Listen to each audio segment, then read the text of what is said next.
Phone पटकने के बाद secretary लूका का ऑफिस कब्रिस्तान से भी शांत हो गया।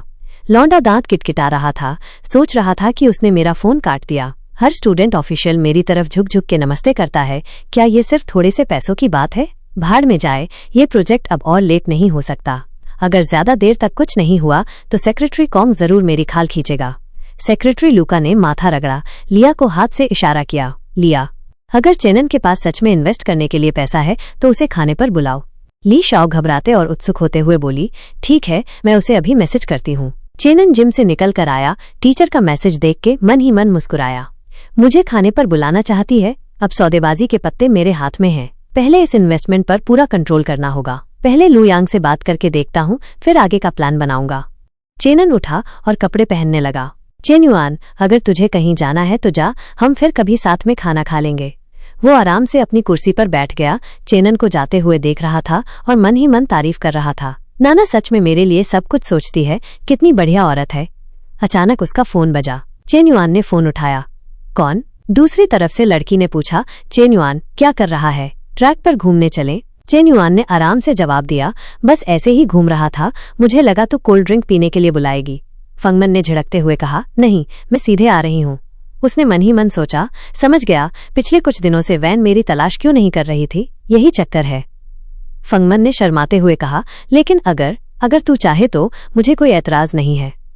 चेन युआन ने अपनी पैंट उठाई और फंगमन को प्यार से जवाब दिया, हेल्थ जरूरी है, ऐसा मत बोला कर। ठीक है, मैं तुझे डॉम के नीचे से ले लूंगा। कुछ मिनट बाद वो ट्रैक पर था।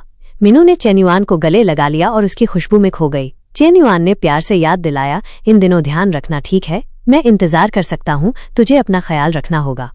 फंगमन हुई ने चेन युआन के गाल पर प्यार से किस किया और कहा, चेन युआन, तू कितना अच्छा है। उसने हिम्मत जुटाकर पूछा, एक बात पूछनी है, हमारा रिश्ता क्या है? उसने मन ही मन सोचा, आज ये बात साफ करनी होगी। हमने वो सब किया है जो करना चाहिए था और जो नहीं करना चाहिए था। कौन सी लड़की टाइटल नहीं चाहती? चेन युआन मुस्कुराया, सोच रहा था, ये आर पार का सवाल है, लेकिन मीनू का प्यार मेरे लिए एक पॉइंट बढ़ गया है, लगता है वो सच में मुझमें इंटरेस्टेड है। उसने बिना हिचकिचाए जवाब दिया, हम लवर्स हैं, जाहिर है। वो खुशी से चेन युआन के गले लग गई और फिर पूछा, सच में? उसने प्यार से जवाब दिया, सच में। फंगमन ने उसके गाल पर अपना गाल रगड़ते हुए पूछा, चेनन, क्या मैं तेरी इकलौती गर्लफ्रेंड हूँ? चेन युआन ने बिना ध्यान दिए हामी भर दी। उसके दिमाग में चल रहा था, बाकियों के नाम में गर्लफ्रेंड नहीं है, जाने मन, मैं तुमसे प्यार करता हूँ। फंगमन चौड़ी मुस्कान के साथ बोली, अगर तू इतना अच्छा है तो मैं तुझे कुछ दिनों में इनाम दूंगी। चेन युआन ने उदारता से पूछा, पगली, इस वीकेंड शॉपिंग करने चले? कार या घर खरीदना है? फंगमन हैरान हो गई, तू मुझे कार और घर खरीदना चाहता है? ये तो बहुत महंगा है, एक बैग या थोड़ा मेकअप ही काफी है। चेन युआन ने प्यार से मुस्कुराते हुए कहा, मेरे लिए पैसे बचाने की जरूरत नहीं है, लेकिन मुझे लगता है तू हर दिन स्कूल में रहती है, इसलिए अभी इसका इस्तेमाल नहीं करेगी। शायद पहले एक अपार्टमेंट खरीद लें और अगर जरूरत पड़ी तो बाद में कार खरीद लूंगा, ठीक है? फंगमन हुई इन मीठे शब्दों से पूरी तरह से पिघल गई। उसने चेन युआन को गले लगाया और फुसफुसाते हुए कहा, ठीक है, मैं तेरी बात मानूंगी। उसने प्यार से कहा, देर हो रही है, मैं तुझे डॉम में छोड़ देता हूँ, इस दौरान तुझे ज्यादा आराम करने की जरूरत है। उसके दिमाग में चल रहा था, कल मुझे ग्रीन बैम्बू लेक भी जाना है घर लेने के लिए। सीन बदलता है, अगले दिन का सीन।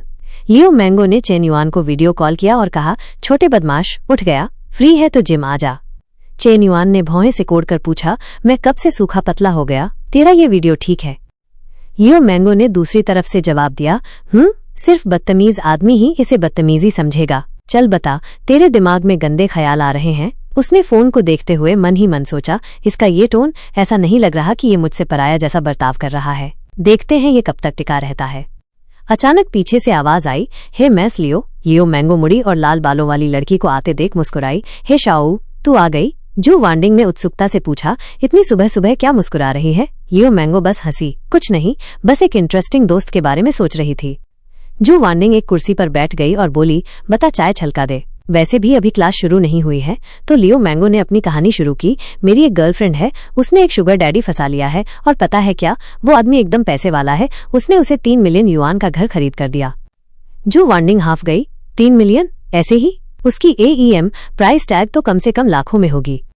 लियो मैंगो ने अपनी ठुड्डी पर हाथ टिकाते हुए आह भरी, बिल्कुल, इसलिए तो मुझे इतनी जलन हो रही है। जू वांडिंग ने प्लानिंग शुरू कर दी, इतने पैसे वाला आदमी शुगर डैडी बूढ़ा होगा, है ना? मन ही मन सोच रही थी, बूढ़ा भी चलेगा, उस कंजूस से तो बेहतर है जो फायदा तो चाहता है लेकिन खर्च नहीं करना चाहता। अब मुझे भी एक बढ़िया शुगर डैडी ढूंढना होगा।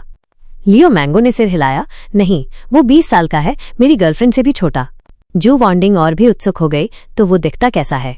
बदसूरत तो होगा ही। लियो मैंगो उत्साहित हो गई। एकदम हैंडसम है, लंबा भी है। जू वॉन्डिंग चिल्लाई, भाड़ में जाए लियो, तेरी गर्लफ्रेंड तो एकदम देवी होगी, तभी ऐसे आदमी को फंसा पाई। लियो मैंगो के दिमाग में 2 हॉट लड़कियों की तस्वीरें कौंध गईं बीच से आने के बाद। उसने कहा, वैसे हम दोनों लगभग एक जैसी हैं, बस अलग अलग फायदे हैं, समझी? जू वॉन्डिंग ने सोचते हुए हामी भरी। मैस लियो के बराबर, तभी तो वो मर्दों को दीवाना बना सकती है। दूसरी तरफ चेन युआन ने भी मैसेज भेजा, अब बकवास नहीं, मुझे ग्रीन बैम्बू लेक जाना है घर लेने के लिए। लियो मैंगो ने तुरंत पूछा, तू अकेला जा रहा है? क्या तेरी छोटी बहन साथ चले? चेन युआन ने सीधे जवाब दिया, मैं अकेला जा रहा हूँ, तू फ्री है तो आ सकती है। उसने मैसेज किया, ठीक है, फिर तुझे मुझे लेना होगा, मैं अभी ट्रेनिंग रूम में हूँ, मैंने तुझे लोकेशन भेज दी है, मैं तेरा इंतजार करूंगी। मैसेज करते वक्त वो लगातार मुस्कुरा रही थी। जू वॉन्डिंग ने उसे अजीब हरकत करते हुए देखा और पूछा, क्या हो गया तुझे? बिल्लियों जैसी मुस्कान क्यों दे रही है? लियो मैंगो उछल पड़ी, सॉरी श्याओजू, आज तुझे छोड़ना पड़ेगा, मैं तेरी लेसन फीस डबल कर दूंगी, ठीक है? मेरे sugar daddy green bamboo lake जा रहे हैं लू शहर में घर लेने, और वो चाहते हैं कि मैं भी उनके साथ चलूं, तो सॉरी।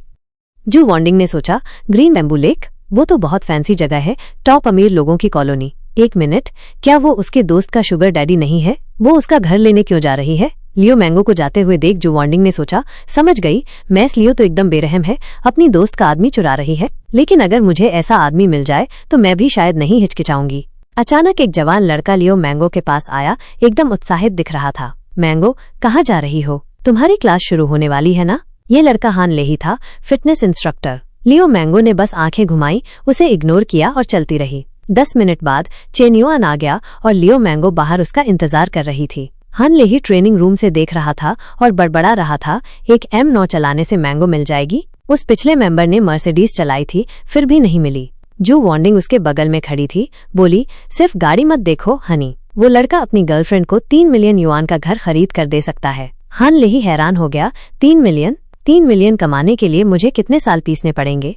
जू वॉन्डिंग अचानक हाफ गई, 1 मिनट रुको, वो लड़का जाना पहचाना लग रहा है। जवान लड़के को गाड़ी से उतरते देख वो चिल्लाई, चेनन, ये सच में चेन युआन है? उसे विश्वास नहीं हो रहा था। सोच रही थी, मैस लियो जिस लंबे चौड़े हैंडसम शुगर डैडी की बात कर रही थी, वो चेन युआन है?